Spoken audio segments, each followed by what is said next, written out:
Naru is a young Comanche woman who, along with other tribespeople, lives in the northern Great Plains in the early 18th century.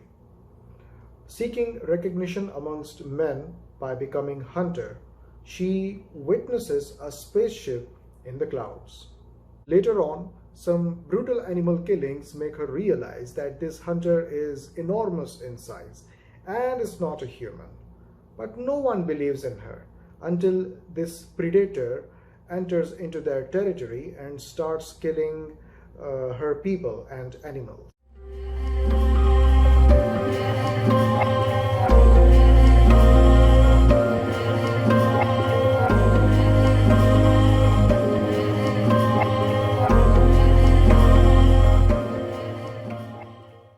Hey everyone, the Knaik is here.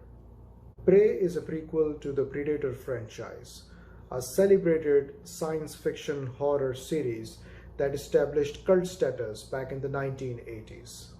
After producing 4 Predator films and multiple crossovers with aliens, an idea was coined to work on the origins of the Predator.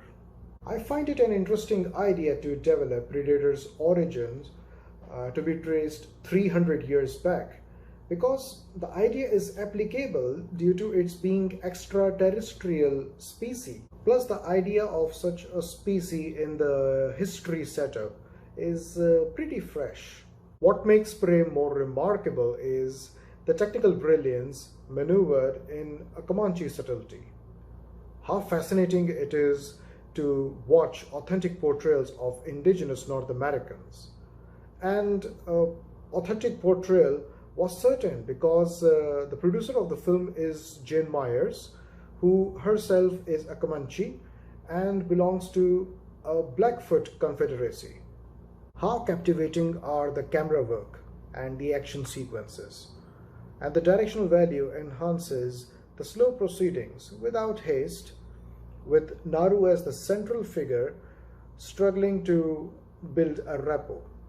Until the Predator shows up, the screenplay is well settled and the audience has been made fully excited to make guesses about how on earth this Naru is going to fight herself against such a creature. It is a win-win impetus when a feminine portrayal of struggle and gallantry is well dramatized. Naru is a Wonder Woman in the Predator's world. Her heroism never fades, and at no point does the story takes the liberty to drop a foolish act of exaggerating the screenplay for the sake of entertainment. Prey is dark, plunged into action sequences, with a strong support of Dan Trachtenberg's direction and such a lively appearance of Amber Midthunder as Naru, who never makes you dull and dizzy in such a limited plotting. The life of tribespeople is well dramatized and emphasized in their usual routine by the break of the morning. Observe the first scene and then another that occurred in around 28 minutes with Naru waking up and looking at other people who are going for work by the break of the morning. There are pretty few minuses, but the one that reflects to my dislikeness is not making the whole film in Comanche language. The realism would have met its utter respect and authenticity if the Comanche people were only speaking in their own language instead of English. Besides, I feel Prey has done its part and there is no sign of getting disappointed at all.